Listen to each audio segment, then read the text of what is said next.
Galactic history shows that politeness is directly linked to the threat a species represents to the universe. Everyone fears the recently discovered humans and their diplomats. "Have you met with the ambassadors from the Huons?" Shell asked the small group of diplomats he was sat with, shifting nervously in his long ceremonial robes. "I believe it's pronounced Hugh-man.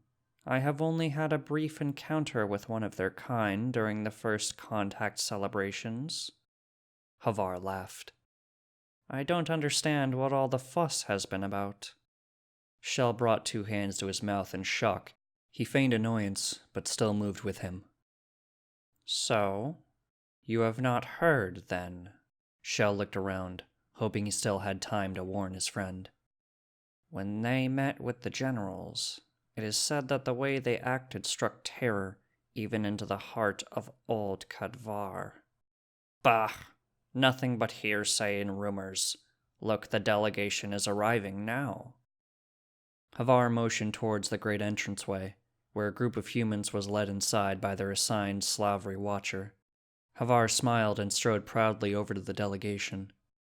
"You are late to the party, but it's no surprise with those bipedal legs of yours," he bellowed as a greeting, causing a great number of politicians to turn their heads at the disturbance.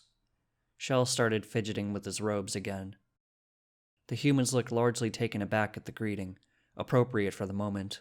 One of them, however, smiled at Havar. Bringing a rudimentary translator to its mouth, it began speaking in their strange, guttural language. It was a few moments before it translated.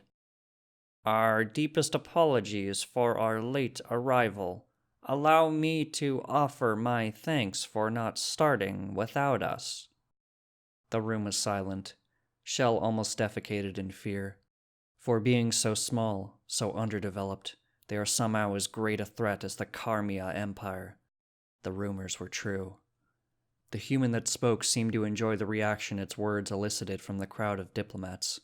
Smiling, it once again spoke into the device. "Now, we are ready when you are, chaps. But first, some gifts." Runners scurried around the room, giving each of the diplomats present a strange, flat, white thing. Shell looked at it in confusion. It was a flat, white object in the shape of a rectangle. There were some of the human strange glyphs on the face of it. Looking around, it appeared that none of the other diplomats knew what to make of the thing. Havar was still standing in the same spot as before, the gift tucked into his outstretched hands. The human diplomats moved to the table they had been assigned to, smiling to each person they passed. A cold shiver went down Shell's spines. Quickly, he scurried back to his table, making sure to bump into a few others on his way back, and practically threw himself into the seat. Sure that the proper level of politeness as befitting his species as observed, he looked back at the gift. The others at his table had all tossed it aside, however. He was from one of the more prominent worlds among the small group, so he had the luxury of being able to investigate a little before discarding it. Slowly, he brought it to his mouth and licked it. "Well, Shell, what is it?" one of the others asked. "It tastes of vegetation, perhaps some kind of vellum," he replied, crushing it up and tossing it aside. "You mean to say they destroy life so seamlessly?" one said in wonder. Shell felt the pit in his stomach grow as Havar rejoined the table, taking a deep drink from his glass. Shell was about to ask about his well-being when Havar pointed towards the humans. They still had not sat down. It appeared as though they were waiting for something. The Shell realized. It was because the adjudicator for the session had not sat down yet itself.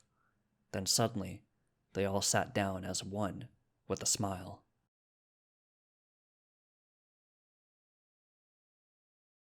This story was written by Nofelt. Read by a bag of Vicodin. Thank you for listening.